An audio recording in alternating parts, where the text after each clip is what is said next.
The smart money is definitely on the underdog this week. Especially with the weather report, Bilkle.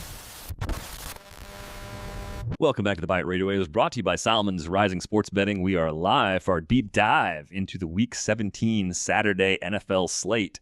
And this slate is, well, it's chaotic. It is absolutely crucial for playoff scenarios. But, and this is the most important part, the situational context. It's created some truly rare mathematical edges. We've synthesized everything, the injury reports, the weather data, the positional mismatches.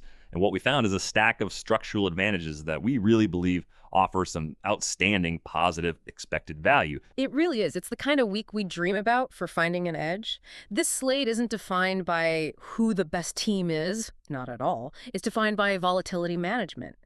When we analyze Week 17, you have to throw out the old playbook. There are three core variables that just override all the season-long metrics. You've got high playoff leverage, you have severe injury attrition that has just, gutted key units, and then you have these massive philosophical shifts driven by emergency backup quarterbacks. So our mission today is laser-focused. We're going to discard the seasonal averages entirely. We're just going to drill down solely on the immediate context to build the most profitable betting card, to build the ticket. I love that approach. I really do, because it forces transparency, right? We're essentially looking for the coaching staffs that have been backed into a corner, where their choices aren't really choices anymore. They're systemic necessities, and that makes their game scripts, well, utterly transparent. Exactly. We're going to find those spots. We're going to isolate the guaranteed volume and turn that predictability into profit. That's it. We're capitalizing on organizational compulsion. It's that simple. And when we look at the critical variables for this Saturday slate, they create this immediate dichotomy. First, we've got this AFC game in the afternoon that is pure trench warfare. It's defined by the catastrophic late-season collapse of one specific offensive line. That weakness dictates everything. Then we pivot right into the evening game, which is just chaotic attrition. It's a dual backup QB situation up in Green Bay, where the entire game is defined by freezing weather and, the high probability of dense fog. And in both of these games, we're going to be heavily investing in consolidated running back volume. I'm talking about the emergence of Woody Marks in the red zone and the relentless, just non-negotiable usage of Derrick Henry. And we have two highly correlated same-game parlay opportunities that really tell the story here. One is defensive dominance. The other is a ground game grind. It is a dense set of sources. So let's just jump right in. Let's unpack this, starting with that AFC tilt. Okay, let's do it. Game one, Houston at LA, 4.30 m Eastern. This is a huge game for the AFC playoff picture. You've got the Texans. They're 10-5, riding a 7-game winning streak. And they are fighting, desperately, to lock up the AFC South and just punch their ticket. On the other side, the Chargers, 11-4, they've already clinched a playoff spot. But they're battling for seeding even though they're managing just massive injury attrition across their most important unit. Right, and the betting line, that snapshot, it gives us the first big clue. It is screaming a defensive script. The Chargers are slight favorites, hovering around -1.5, -2.5. That's pretty standard for a home team with a better record. But the total is exceptionally low at 39.5 points, and you have to understand that is a season-low total for the Chargers. It just reflects a profound lack of confidence from Vegas in their ability to generate any offense, even at home, indoors at SoFi. And that's what's so fascinating, right? Normally you hear indoors, you think fast track, more passing, higher scoring. But you're arguing that this is being totally negated by one single catastrophic variable, the Chargers' offensive line crisis. So break it down. Why is this the single most determinative factor in this entire game?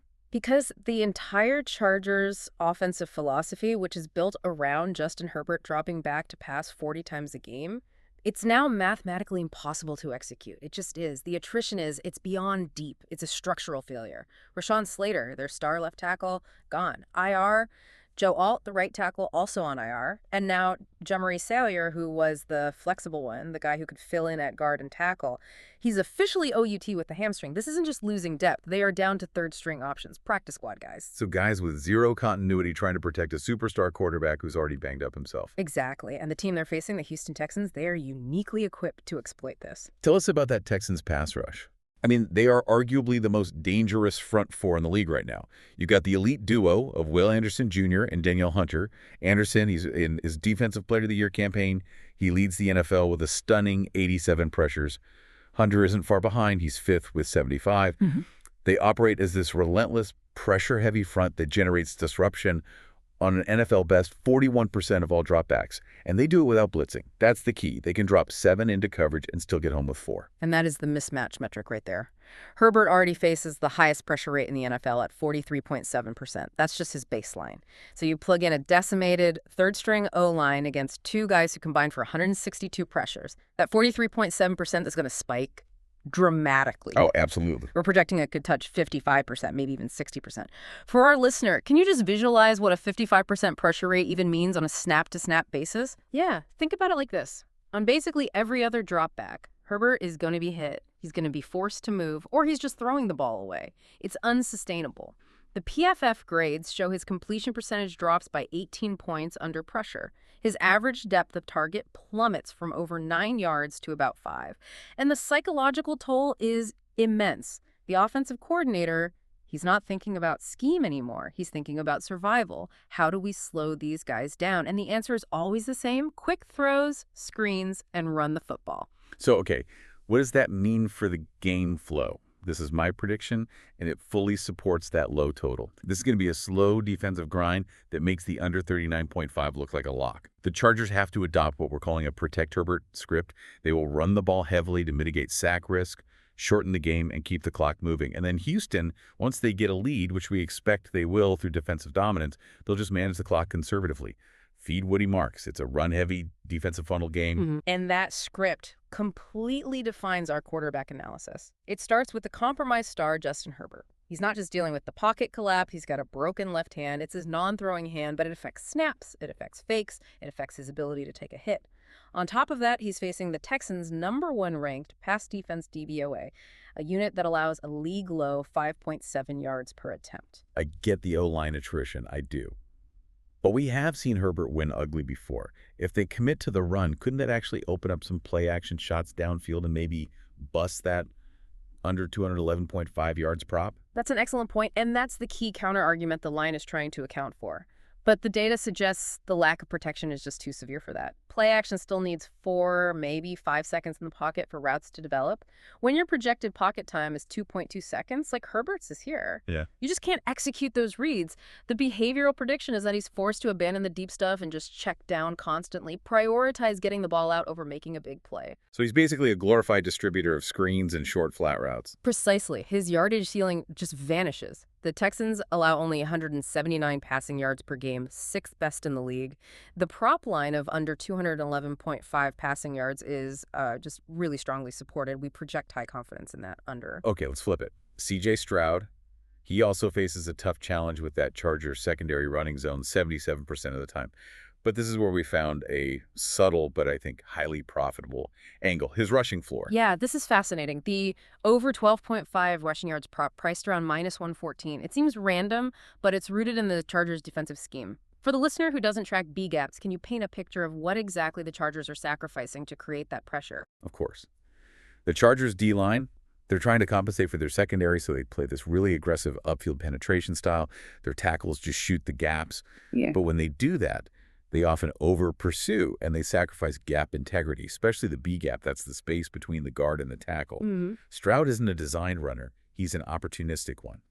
When the passing lanes are covered by that zone and he sees that B-gap open up, he just takes the path of least resistance. He runs. And he's cleared this 12.5-yard line in 50% of his games already. That suggests the line should probably be closer to 17.5. And even though the Chargers are aggressive, their pass rush is actually the worst in the NFL by pressure rate, only 34%. That lack of cohesive pressure, it invites the scramble when the secondary is locked down. Stroud is smart enough to take those free yards. That over 12.5 is a definite edge. All right, let's move to the skill players and our must-haves. The first name is Nico Collins, the Houston Texans' alpha engine. We cannot overstate how important he is right now. He is a volume lock. Full stop. And his line is a major Vegas disconnect. With Tank Dell on IR and Stephon Diggs out, Collins is the undisputed engine. He already commands a 23.4% target share, which has spiked to over 25% in the last 4 weeks. His targets per route run, I mean, that's now elite. And the prop line is 62.5 receiving yards. but his 4-game average is a remarkable 96.2 yards per game. He's had games of 75, 136, 92, and 121 yards recently. That 62.5 line is just way too conservative. And the matchup, it actually plays right into his hands. Stroud relies on him in clutch moments, third downs, red zone. The expected script with all the short to mid-range routes, it just isolates Collins against a depleted secondary. Our recommendation is over 62.5 receiving yards with a top-tier 65% confidence. It's a top 3 prop for the whole slate. Conversely, let's talk about a major fade. Keenan Allen on the Chargers, a structural mismatch victim. Why is fading a star like Allen the right move here? This is where you really have to drill down into the scheme. Houston deploys single high coverage 63% of the time. That's the second highest rate in the league since week 12. Keenan Allen is a legend, but he thrives against zone and 2 high safety looks. Against single high, his target share drops from a 26% average all the way down to just under 17%. His efficiency just plummets. That single safety takes away the short crossing routes he lives on. And if the Texans take an early lead and Herbert is forced into that short game run-heavy script, who benefits? Not Allen. It's the running backs and the tight end. The recommendation is under 33.5 receiving yards. That's a huge necessary fade. And just quickly, you mentioned the tight end. Gerald Everett is worth monitoring. He excels at those quick checkdowns. If Herbert is under that 60% pressure rate we talked about, Everett becomes his safety blanket. His receiving yards prop, probably around 29.5, becomes a sneaky overplay. That makes perfect sense. Now for the red zone. Let's talk about Woody Marks. Joe Mixon's on IR. Dameon Pierce is phased out. Marks is the true workhorse now. The usage data here is crystal clear. Marks had a 61% snap share last week, and most crucially, he handled 100% of the running back red zone touches in Week 16, 5 out of 5. That level of monopoly is extremely rare. And that volume inside the 10 is gold, especially against a Chargers defense that's allowed 13 rushing touchdowns this season. They're 29th in red zone run defense. So given that monopoly, his anytime TD scorer prop at plus 150 is just drastically mispriced. The implied probability is about 40%, which is way too low for a guy getting 100% of the goal line work. We're aggressively on that Marks anytime TD. And we can't forget the volume king on the other side, Omari and Hampton. With Kamani Vidal doubtful, Hampton, this big power runner, he is set to absorb 70+% of the carries in that protect Herbert script. The Chargers coaching staff, they have to run the ball 25+ times in this game to survive. Hampton is the only healthy, durable option, so the volume play is over 14.5 rushing attempts at minus 125. This prop is just non-negotiable. It's a direct result of that broken offensive line. So to sum up game one, a low-scoring defensive slugfest. Fade the Chargers passing game, invest in Nico Collins, and trust the consolidated RB volume. Trench warfare. Now we pivot. From that controlled indoor warfare to the freezing, chaotic, weather-influenced skirmish at Lambeau Field. This isn't precision football. This is attrition football. The injury context is seismic. Green Bay's Jordan Love, OUT with a concussion. Malik Willis is starting. Yeah. For Baltimore, Lamar Jackson is DOU deep wall with a back contusion. We're almost certainly getting Tyler Huntley. And the history alone sets the expectation. The Ravens without Lamar Jackson since 2018, they're 5-12, averaging a meager 16.2 points per game. That is a massive drop-off. And then you layer on the environment. Lambeau Field tonight, 17 degrees, real feel of 7, 91% humidity, and a high probability of dense fog. We're also talking sustained 21-mile-per-hour wind gusts. The cold, the wind, the humidity, it creates a slick, heavy ball. Deep passing is almost impossible. Fumble risk goes way up. It forces both teams into a conservative, grinded-out script. We're projecting 45+ combined rushing attempts. So a dramatic offensive identity shift. Both teams go from 245+ passing yards per game down to maybe 155, 170. Let's characterize these two backup QBs. Huntley is a system backup. He knows the offense, he's mobile, but he relies on short targets like Zay Flowers. He eliminates the explosive downfield element. Willis, on the other hand, he's the high-variance project. Elite mobility, we project 10 rushing attempts for him, but he has severe processing limitations as a passer, especially in bad weather. Green Bay's offense will be simplified. A lot of RPOs, a lot of screens. When you combine the QBs with the weather, there is one non-negotiable focal point for this entire slate. Derrick Henry. This is the volume imperative.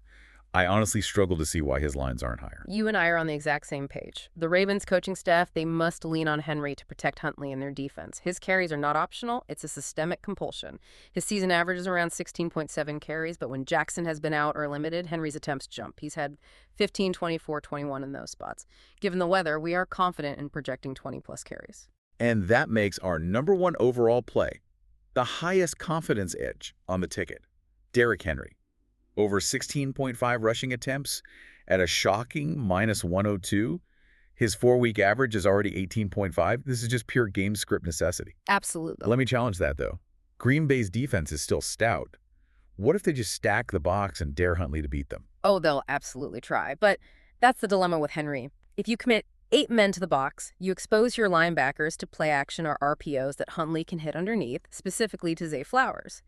But the Ravens' main goal is clock management and avoiding turnovers. You prioritize running the ball with your best player, and Henry's grade against stacked boxes is still elite because he forces so many missed tackles. So even if the defense sells out, the Ravens are compelled to run anyway. Volume is non-negotiable. Exactly. And that high volume leads directly to the yardage prop, over 72.5 rushing yards at -114. His 4-week average is 77, including that 128-yard game against KC. The matchup against the Packers' D-line is surprisingly good. Yeah, the Packers ranked 27th in run-stop win rate recently. They struggle against power schemes, which is exactly what Henry brings. The conditions are perfect for a 252-pound back to just impose his will late in the game. We're recommending a full 2.0 units on this play. High confidence. Now let's talk about the most contentious prop on the slate, Malik Willis, over 170.5 passing yards. This is the ultimate contrarian play. I can hear the skepticism already. Why would we bet the over on an emergency backup in freezing fog? The intuitive play is the under. The market tendency is to dramatically overadjust for backup QBs like Willis. But we have to analyze Matt LaFleur's system. It's built to manufacture easy yards after the catch. Screens, quick slants, jet sweeps. Willis threw for 121 yards on just 9 completions last week. That's an 11.0 YPA. That suggests the system, not his arm, is driving the production. So you're saying the scheme masks his talent and compensates for the weather by just getting the ball into playmakers' hands quickly. Precisely. If he only completes 15 passes, he just needs to average about 11.4 yards per completion to clear this number. One well-blocked screen to Jaden Reed could go for 40 yards and get you a quarter of the way there. While the under is safer, the over offers better expected value because the line is just so suppressed. The market is pricing him as if he can't execute even the simplest parts of the offense. We think that's a mistake. Okay, let's talk about goal line certainty. Josh Jacobs, anytime TD scorer at -110. This feels like a pure systemic play. It's a high probability play rooted entirely in Willis's limitations and the weather. Jacobs has 13 rushing touchdowns this year. Great goal line vision. With Willis under center, in these conditions, the Packers are not going to risk throwing inside the 10. They will simplify to predictable power handoffs. At -110, that's a 52.4% probability, which feels very realistic given his guaranteed goal line usage. And finally, the conditional play for Baltimore, Zay Flowers. Over 50.5 receiving yards, but only if Huntley is confirmed as the starter. Huntley's history is clear. He's a check-down artist who locks onto a slot receiver. Flowers is that guy. 87% route participation, 36% target share the last 3 weeks. And his route tree is fundamentally weatherproof, right? Absolutely. Short slants, screens, low DOT routes, everything you want in 17-degree weather with fog. His line is probably depressed because of the weather, but his targets are the kind that are least affected by it. And before we move on, we have to mention special teams. With the cold, the wind, the low scores, both kickers are going to be busy. That's a great secondary insight. For those looking for a safer prop, the over on combined successful field goals, probably set at 3.5, is a high EV play. Backup QBs struggled to finish drives, which means field goal attempts. Okay, let's lock in the game line strategy. For this game, the total play has to be the under 39.5 or 40.5 if it moves. The rationale is airtight. Slow pace, backup QBs, freezing weather, run-heavy schemes. It's a fundamental play. And for the side. We like the Ravens catching the points, +2.5 or 3.5. The market is overvaluing Green Bay's home field and underestimating the drop-off from Love to Willis compared to Jackson to Huntley. Huntley is a proven, competent system backup. Willis is a high-variance project. And crucially, the Ravens' defense, third against the run, is perfectly built to stop the one-dimensional attack the Packers are forced to run. That structural advantage on defense is the tiebreaker. They're basically in an elimination game, too. Increases their focus. All right. We've synthesized everything. The injuries, the weather, the usage, the mismatches. It is time to condense all of this into the final actionable betting card. This is the ticket. This ticket is built around 2 core ideas: fading the Chargers' broken offensive line and capitalizing on the systemic necessity for both teams in the nightcap to run the ball. Let's start with the afternoon game. Houston Texans at Los Angeles Chargers.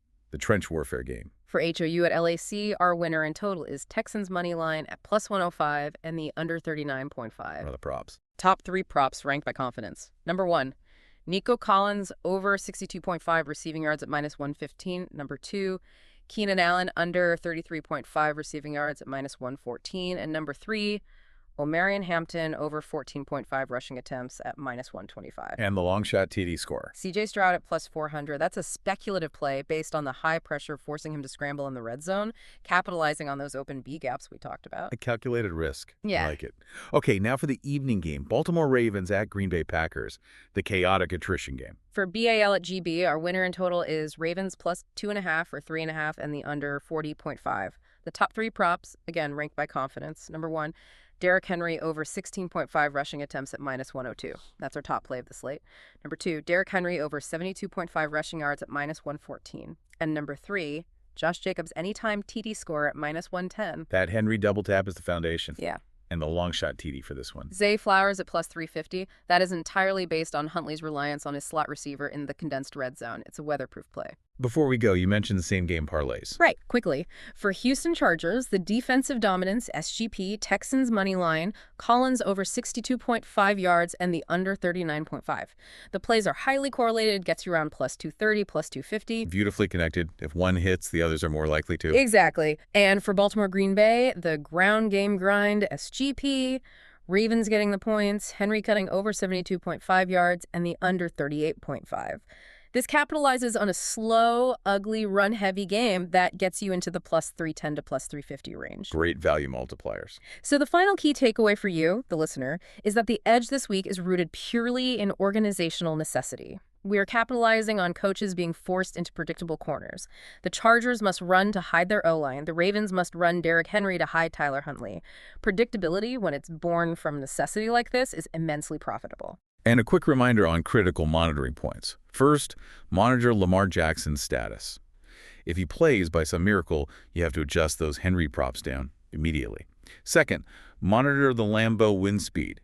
If it gets over 25 miles per hour consistently, the passing unders become ironclad plays, and you might have to ditch that contrarian Willis over. Pay forensic attention to the weather and the final injury reports. That's where the money is made today. So, in a league that is now so overwhelmingly defined by star quarterbacks and passing offenses, here's a provocative thought for you to mull over.